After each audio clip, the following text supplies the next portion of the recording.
Hey everyone, welcome to my channel. तो हम कर रहे हैं chapter number 10 reaching the age of adolescence, Cordova publication की बुक क्लास 8 की साइंस की, जिसमें हम ये लास्ट हमारी वीडियो है इस चैप्टर की, जिसमें हम पढ़ेंगे role of hormones in completing the life cycle of insects and frogs. अभी तक हमने क्या पढ़ा था? हमने जो ह्यूमन बींग्स में चेंजेस आते हैं प्यूबर्टी के साथ, एडोलेसेंस की पीरियड में जब वो आते हैं, तो वो सब हमने चेंजेस पढ़े, किस तरीके से हम डिटेक्ट कर सकते हैं, जान सकते हैं कि मेल बेबी है या फीमेल बेबी बनेगा। तो वो सब हमने पढ़ा। अब हम पढ़ेंगे कि हार्मोन किस तरीके से लाइफ साइकिल जो होती है वो इंसेक्ट्स और फ्रॉग्स में कैसे होती है। So we have learned about the life cycle of silk moth in class seventh में सिल्क मोथ की लाइफ साइकिल पढ़ा था। लार्वा और caterpillar has to pass through various stages to become an adult silk moth. तो एक adult silk moth बनने के लिए उनको काफ़ी सारे स्टेजेस से पास होना पड़ता है। So the transformation of larva into an adult through drastic changes is called the Metamorphosis. तो ये जो चेंजेस आ रहे हैं ना, कि आपके पास स्टेजेस हैं, पहले छोटा एक स्टेज था जिसमें वो लार्वा था, देन उसके बाद दूसरा स्टेज आया, देन थर्ड स्टेज आया, देन इस तरीके से जो स्टेजेस आते हैं, दोज स्टेजेस जो ड्रास्टिक चेंजेस होते हैं जिसमें बॉडी में, तो वो ही प्रोसेस क्या कहलाता है? मेटामॉर्फोसिस कहलाता है। ठीक है, मेटामॉर्फोसिस जो होता है इंसेक्ट्स में, वो हार्मोन्स कंट्रोल करते हैं। ठीक है, similarly the tadpole passes through certain stages to become an adult frog. तो टेडपोल को भी ऐसे ही बहुत सारे स्टेजेस से पास होना पड़ता है एक एडल्ट फ्रॉग बनने के लिए। The Metamorphosis in frog is control by thyroxine hormone. तो आपको ये पता होना चाहिए कि भाई जब आप फ्रॉग के बारे में बता रहे हो तो मेटामॉर्फोसिस कौन से हार्मोन की तरह की वजह से कंट्रोल हो रहा है? थायरॉक्सिन हार्मोन से कर रहा है, जो कि थायराइड ग्लैंड से निकलता है। So presence of iodine in water is required for the production of thyroxine in the frog's body. तो आयोडीन का प्रेजेंट होना ज़रूरी है वाटर में, क्योंकि थायरॉक्सिन हार्मोन जो फ्रॉग की बॉडी में है वो तभी क्या होगा? प्रोड्यूस होगा। इसीलिए आपने देखा होगा कि जो टेडपोल वाली कंडीशन होती है, जो फ्रॉग की जो टेडपोल वाली कंडीशन होती है, उसमें वो पानी में ही रहता है, वो बाहर नहीं आता है। लेकिन फ्रॉग्स क्या करते हैं? फ्रॉग्स बाहर भी रह सकते हैं और पानी के अंदर भी रह सकते हैं। That means they are amphibians. ठीक है, now if the water in which the tadpoles are growing does not contain sufficient iodine, the tadpoles cannot become adult frogs. अब वो पानी जिसमें प्रॉपर सफिशेंट आयोडीन प्रेजेंट नहीं है जो उनको चाहिए थायरॉक्सिन को एक्यूमुलेट करने के लिए, तो उसमें क्या होगा? ऐसी कंडीशन में एडल्ट फ्रॉग में वो कन्वर्ट नहीं हो पाएगा, वो एडल्ट फ्रॉग नहीं बन पाएगा। Now reproductive health is an of an individual is defined as his और her state of physical, social and mental wellbeing. तो अगर हम किसी की भी रिप्रोडक्टिव हेल्थ के बारे में बात करते हैं तो आपको पता होना चाहिए कि फिज़िकली, सोशली और मेंटली अगर आप बहुत अच्छे हैं तो आपकी रिप्रोडक्टिव हेल्थ भी बहुत अच्छी है। आज के टाइम में आपने देखा होगा लेडीज़ को बहुत सारी प्रॉब्लम्स क्रिएट हो रही हैं। क्यों? क्योंकि स्ट्रेस बहुत ज़्यादा है, टेंशन बहुत ज़्यादा है। ठीक है, जिसकी वजह से उनकी रिप्रोडक्टिव हेल्थ पर बहुत ज़्यादा इफ़ेक्ट पड़ता है। आपने देखा होगा कि बहुत सारे लोगों के बच्चे नहीं होते हैं, कंसीव नहीं कर पाते हैं, द रीज़न बीइंग स्ट्रेस। ठीक है, फिर उसके बाद हम लोगों का लाइफ स्टाइल कम्प्लीटली चेंज हो गया है। हम रात को देर तक जागते हैं, सुबह में देर से उठते हैं, फिर उसके बाद हमारा जो खाने पीने का टाइम है वो कम्प्लीटली चेंज हो गया है। तो हमारी जो बायोलॉजिकल साइकिल है ना, वो इसको एक्सेप्ट नहीं कर पाती, जिसकी वजह से हमारे बॉडी में जो हॉर्मोन्स हैं वो रिलीज़ जो प्रॉपर टाइम पे होते हैं वो उस टाइम पे नहीं हो पाते हैं। ठीक है, जिसकी वजह से क्या होता है? हमारी जो रिप्रोडक्टिव हेल्थ है उस पर बहुत ज़्यादा इफेक्ट पड़ता है। ठीक है, an adolescent should follow a healthy life style which includes proper nutrition, personal hygiene, physical exercise and maintaining good habits to be healthy and fit. Let us study each of the above conditions in detail. तो किसी भी adolescent को एक healthy life style चाहिए। अगर उसका healthy life style है तो दैट मीन्स उसका रिप्रोडक्टिव साइकिल भी बहुत अच्छा रहेगा। ठीक है, now nutritional needs of the adolescent. Nutritional need क्या हो सकती है? कि आपको बर्गर, पिज़्ज़ा वगैरह खाना चाहिए? नो, ये आपको इतना ज़्यादा हार्म करेंगे इस एज में जिसकी कोई हद नहीं। तो हमें प्रोटीन रिच फूड खाना चाहिए जिसमें कार्बोहाइड्रेट्स, फैट्स भी होने चाहिए, प्रॉपर न्यूट्रिएंट्स होने चाहिए। मिनरल्स होने चाहिए, वाइटामिन्स होने चाहिए जो हमारी बॉडी को चाहिए, जो हमारी ग्रोथ और डेवलपमेंट के लिए ज़रूरी है। दैट मीन्स हमें एक बैलेंस डाइट लेने की ज़रूरत है। तो बैलेंस डाइट में आपका यही सब आ जाता है, प्रोटीन्स, फैट्स, कार्बोहाइड्रेट्स, मिनरल्स वगैरह, ठीक है, जो हमारी बोन्स को, मसल्स को और अदर बॉडी पार्ट्स को नरिशमेंट में हेल्प करती है, ठीक है, और जितनी हमारी बॉडी को ग्रोथ की ज़रूरत होती है वो ग्रोथ होने में हेल्प करती है। तो डाइट जो है वो हमेशा शुगर, सीरियल्स, बटर, घी, ऑयल, ठीक है, जैसे मिल्क, मीट, नट्स, इस तरह की आपकी ग्रोथ जो डाइट है वो होनी चाहिए।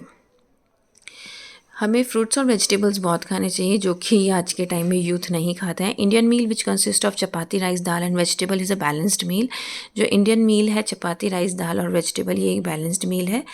चिप्स और पैक्ड और केन्ड फूड जो होता है वो टेस्टी ज़रूर लगता है, और मोस्ट ऑफ द टाइम हम क्या करते हैं, चीज़, पिज़्ज़ा, बर्गर वगैरह हम ऑर्डर कर देते हैं, बट वो क्या है, वो अल्टीमेटली आपको हार्म करेगा, ओबीस करेगा, जो कि आपके लिए एक बहुत सारी बीमारियों को दावत देना है, ठीक है। तो दैट मीन्स अगर आप ओबीज़ हो रहे हैं तो आप बहुत सारे डिजीज़ को इन्विटेशन दे रहे हैं, ठीक है। तो अगर हम बर्गर्स वगैरह खा रहे हैं, कोल्ड ड्रिंक्स पी रहे हैं as a substitute of our meals, तो दैट मीन्स हम न्यूट्रिशनल फूड नहीं खा रहे हैं, न्यूट्रिशियस फूड नहीं खा रहे हैं, वो बैलेंस डाइट फूड हम नहीं खा रहे हैं जिसके अंदर प्रोटीन, फैट, कार्बोहाइड्रेट्स ये सब होना चाहिए। तो दैट मीन्स वो अल्टीमेटली हमें कहीं ना कहीं हार्म करेगा। Now personal hygiene. So personal hygiene is essential to prevent infections and the occurrence of disease. The adolescents should follow the given tips to maintain personal hygiene. तो personal hygiene बहुत ज़रूरी है ताकि आपको कोई भी डिजीज़ ना लगे, कोई भी इन्फेक्शन ना हो, right. So increased activity of sweat and sebaceous glands makes the body smell badly. So the adolescents should take a bath every day. क्योंकि हम रेगुलर ऐसी एक्टिविटीज़ करते हैं, या तो हम बहुत ज़्यादा खेलते हैं, बास्केटबॉल, वॉलीबॉल वगैरह, या फिर हम एक्सरसाइजेस करते हैं, जिम जाते हैं, जिसकी वजह से हमारे जो सेबेशियस ग्लैंड्स है वो एक्टिव हो जाते हैं और स्वेट बहुत ज़्यादा होता है, जिसकी वजह से स्मेल आती है। तो हमें रेगुलरली नहाना है, हमें हैंड्स वॉश करने हैं खाना खाने से पहले, खाना खाने के बाद, ठीक है। क्लोथ्स रेगुलरली हमें चेंज करने हैं, ठीक है। और during the process of menstruation cycle के टाइम पे गर्ल्स को बहुत ज़्यादा क्लीनलीनेस पे ध्यान देना है, ठीक है। और रेगुलर अपने जो मेंस्ट्रुअल साइकिल की डेट है उसका ट्रैक रखना है, ठीक है, ताकि आप पहले से प्रिपेयर्ड रहें। ऐसा ना हो कि आपके कपड़े गंदे हो जाएं, आप स्कूल में हो या फिर आप ऐसी जगह पे हो कि आपके कपड़े गंदे हो गए और आपको पता नहीं है, आपके पास कोई और अदर पेयर ऑफ क्लोथ भी नहीं है जो आप चेंज कर सकें। सो ऐसी चीज़ से आपको बचना है। नाउ फिज़िकल एक्सरसाइज हमारी बॉडी को और माइंड को फिट रखने में, हेल्दी रखने में बहुत ज़्यादा हेल्पफुल होती है। आप वॉक भी कर सकते हैं, रन कर सकते हैं, साइकिलिंग कर सकते हैं, योगा करना भी बहुत अच्छा होता है। तो आप छोटे बच्चों को कहा जाता है आउटडोर एक्टिविटीज़ करो, क्यों? क्योंकि उनकी बोन्स और मसल्स जो हैं वो बिल्डअप होती हैं, स्ट्रांगली बिल्डअप होती हैं। That's one of the reason. Now say no to drugs. Adolescents can easily be addicted. जैसे कि मैंने आपको पहले भी बताया था कि इस एज में लोग गलत चीज़ों की तरफ बहुत जल्दी जाते हैं बच्चे। तो अल्कोहल, टोबैको, ड्रग्स की तरफ नहीं जाना है। हम जब भी परेशान होते हैं तो हम सिगरेट पीना स्टार्ट कर देते हैं, right. So that is not good. So positive adolescent must say no to drugs. जो एक सही बंदा होगा, जो पॉजिटिव एटीट्यूड रखता होगा, उसको नो कहना चाहिए ड्रग्स, अल्कोहल्स और टोबैको के, क्योंकि ये आपको फिजिकली और मेंटली आपको अफेक्ट करती हैं। Smoking of tobacco in the form of cigarettes increase the risk of lung cancer. तो ये हमें पता ही है, सिगरेट से लंग कैंसर होता है और हार्ट अटैक्स वगैरह भी होते हैं, राइट। तो ये अल्टीमेटली आपको क्या कर रहा है, हार्म ही कर रहा है, right. Now tobacco chewing in the form of पान मसाला leads to oral cancer. So basically अगर आप tobacco chew कर रहे हैं पान मसाला के फॉर्म में, तो वो भी oral cancer करता है। Consumption of alcohol causes serious damage to the nervous system. अगर आप अल्कोहल कंजम्पशन कर रहे हैं तो वो आपके नर्वस सिस्टम को, स्टमक, लिवर और किडनीज़ को डैमेज करता है। और कोकेन, हेरोइन, ओपियम क्या करता है, ये भी हमारे नर्वस सिस्टम को जो और अदर बॉडी ऑर्गन्स हैं उनको भी क्या करता है, अफेक्ट करता है। AIDS. Adolescent must maintain clean sex life to prevent the sexually transmitted diseases. Most of the time इस टाइम पे क्या होता है कि सेक्शुअली हम बहुत ज़्यादा एक्टिवेटेड रहते हैं, तो कई बार ब्लू फिल्म्स वगैरह भी लोग देखते हैं, जिसकी वजह से उनके अंदर एक एक्टिवेशन क्रिएट हो जाता है। तो आपको क्या करना है, इन सब चीज़ों से बचना है, क्योंकि आपको ये नहीं पता, आप इस एज में हो जिसमें आपको डिजीज़ के बारे में नहीं पता होता है। तो कुछ ऐसी डिजीज़ होती हैं जो सेक्सुअली ट्रांसमिटेड हो जाती हैं, जो कि आपको बहुत ख़तरनाक वाली बीमारियाँ कर देंगी, जिसमें आप ज़िंदगी भर सोचो कि मैंने वो गलती क्यों की थी।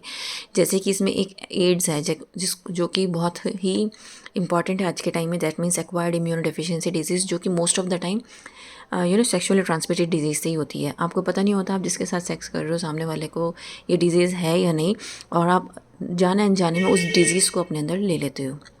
ठीक है। एच आई वी के थ्रू ही ये एड्स जो है वो कॉज होता है। ठीक है। ह्यूमन इम्यूनो डिफिशियंसी वायरस होता है एड्स, जो हमारी इम्यूनिटी को वीक करता है।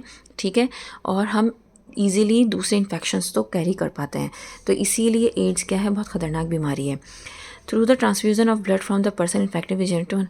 तो ये होता कैसे है कि भाई ब्लड के ट्रांसफ्यूज़न के थ्रू होता है कि कोई जो HIV पर्सन है, आप नॉर्मल पर्सन उसके टच में आया तो उसको ये क्या होता है, इन्फेक्ट हो जाता है। ठीक है। कई बार इन्फेक्टेड नीडल्स की वजह से भी ये प्रॉब्लम होती है। ठीक है। कई बार क्या होता है कि अगर माँ को HIV है और बच्चा पैदा हुआ है तो उसको भी ज़्यादा चांसेस रहते हैं कि ब्लड से उसके बच्चे के अंदर आए। और सेक्सुअली अगर आप कांटेक्ट कर रहे हैं तब भी HIV होने के चांसेस हैं, क्योंकि अगर सामने वाला बंदा HIV इन्फेक्टेड है तो आपको हो जाएगा। तो इसीलिए हमें इन सब चीज़ों से बचना है। सो that is all from the chapter. Now ये हम एक कॉन्सेप्ट माइंड मैप कर लेते हैं जो हमने इस चैप्टर में पढ़ा है। हमने स्टेजेस पढ़ी हैं, infancy, childhood, adolescence and adulthood, but इस पूरे चैप्टर में हमने एडोलेसेंस के बारे में बात की है। क्या क्या चेंजेस आते हैं उनके अंदर, कौन कौन से डेवलपमेंट होते हैं उनके सेक्सुअल कैरेक्टर्स के अंदर, कौन कौन से हार्मोन्स उनके अंदर सिक्रीट होते हैं, फीमेल्स में अलग होते हैं, मेल्स में अलग होते हैं, और किस तरीके से मेंस्ट्रुअल साइकिल वर्क करती है, मेनार्की क्या होता है, मेनोपॉज क्या होता है, हमने डिटेल में पूरा स्टडी किया है। उम्मीद करती हूँ आपका मेरा चैप्टर का समझाना पसंद आया होगा, अच्छा लगा होगा। Please like share and subscribe. That's all. Thank you.